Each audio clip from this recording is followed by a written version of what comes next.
Okay, just a quick blurb on nickel tenor. It's a little technical, but when you measure the quality of a nickel ore, you commonly talk about nickel tenor, and what that is if you imagine you have a sample that's 100% sulfide, so pure sulfide, how much nickel is in it. And for an ore body, that's usually consistent throughout the ore body. Our nickel tenor here, and this is based on work by Falconbridge, is between 6 and 8%. That's what it varies across the whole belt. And what I've shown in this plot here, it's from one of Falconbridge's reports. It's a public report. And it's sulfur versus nickel. And so what you can see is as sulfur increases, so does the nickel. And basically, when you approach the 100% sulfide, which would correspond to about 36% sulfur, you're sitting in that range of between 6 and 7%. What we've done since acquiring the property, basically we got the property in July, we were out in the ground in August and flying by September. We flew a total of 2,200 line kilometers of SkyTEM, that's a helicopter time domain system. And we chose 2 areas of the property to test. And together they total about 370 square kilometers, which equates to a little less than 8% of the property. So, just a tiny bit of the property, but we wanted to check and see how does this new technology work here. Okay, so these are the results from block 1, the largest block. And really I guess the key takeaways here are, first of all, that the 1995 survey detected a total of 2 significant, and by significant I mean greater than 2 channels out of 12 responding anomalies. And in comparison, we got, in our survey, 17 conductive zones. And so that's a significant improvement. We're obviously seeing more than was seen before. Some of our conductive zones are up to 700 meters long, so we're actually, this is the first time anybody's seen anything longer than about 200 meters here. So definitely we're seeing new things, and we're seeing significant things. And the great thing about helicopter, as I alluded to before, helicopter geophysics versus the old fixed wing stuff, is that you can actually take your data, your EM data, and you can model it in 3 dimensions and bring your target right from the anomaly stage right up to the drill ready stage. And so that's what we've done with the targets in here. There's 3 that I think are really interesting, and I know I'm probably going over time here, but I'll just quickly go through the 3 of them because I think they're significant. They're essentially, what they show is that we found significant targets in new areas that weren't looked at before. We found targets beneath old showings that at depth that weren't seen before, and we've improved our knowledge of showings that were known before, but now we see them in a different light. So I'll just start with the first one, which is this B1B area, and it's blocked out. It's on the well, I've got it labeled there anyway. Hopefully you can see it on your handouts.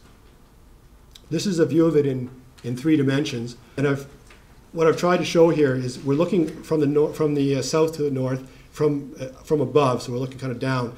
And the way that our modeling software works is it models the conductors as plates.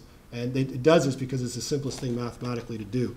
And what I really like about this B1B, besides its strike length, which is quite significant, is the fact that the plates are different thicknesses. They're oriented in different directions. They're actually, the tops of them are at different depths. So what it's telling me, and I think a geophysicist would agree, that it's trying to model a more irregular type feature, exactly the sort of feature we're looking for. We don't know much about the geology of the ground here because it wasn't looked at in detail before, because there simply weren't any EM anomalies to get people interested in it.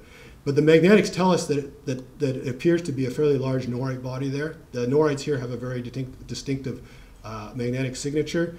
It's got remnant magnetism in it, and that makes it fairly distinctive. So we believe that there's a big norite body. So we're sitting probably in the right host rock. We have a very significant conductor.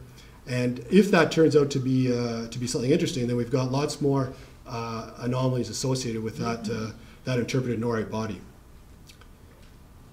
Okay, the next one is this B1J, which corresponds with the Imiak Hill showing. It's one of the most drilled showings on the property, and it's one of the only places where we actually have a little bit of deep drilling. And this is where we got that 9.85 meters. Well, we didn't get it. It was back in the 60s. 9.85 meters of 2.67 nickel. So a very significant showing. We were pleased to see that it showed up in the SkyTEM data, because if it didn't, we know there's something wrong. The other thing I should point out is where would you look for mineralization here? Well, you look at the bottom of the norite, and I'll just run over here. The base of the norite surface is right here. It was actually intersected in this hole down here, so it dips something like this. And where we want to find sulfides is in embayment structures on the footwall.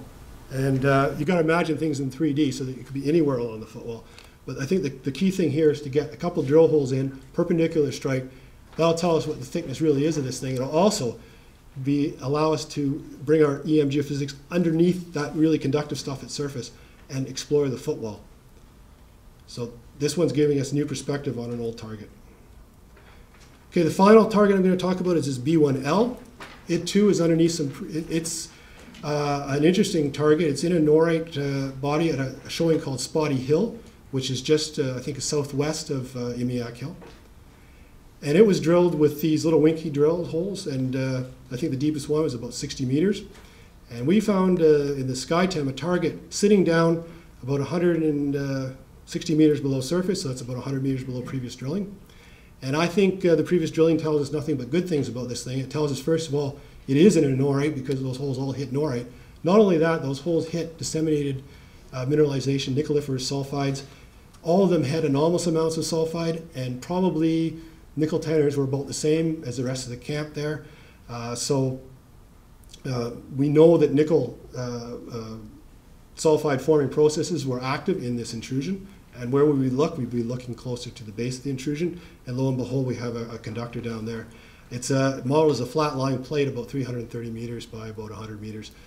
And yeah, so I think it sounds quite interesting. And the best hole from up there was 0.5% nickel over almost 13 meters. So we do know that certainly nothing hit in those holes would explain the conductor.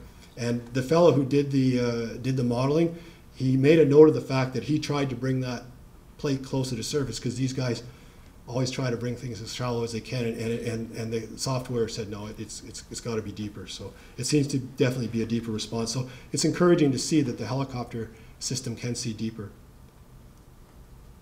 And I think I'm going to pass it back over to Rick, who wants to talk about this risk stuff.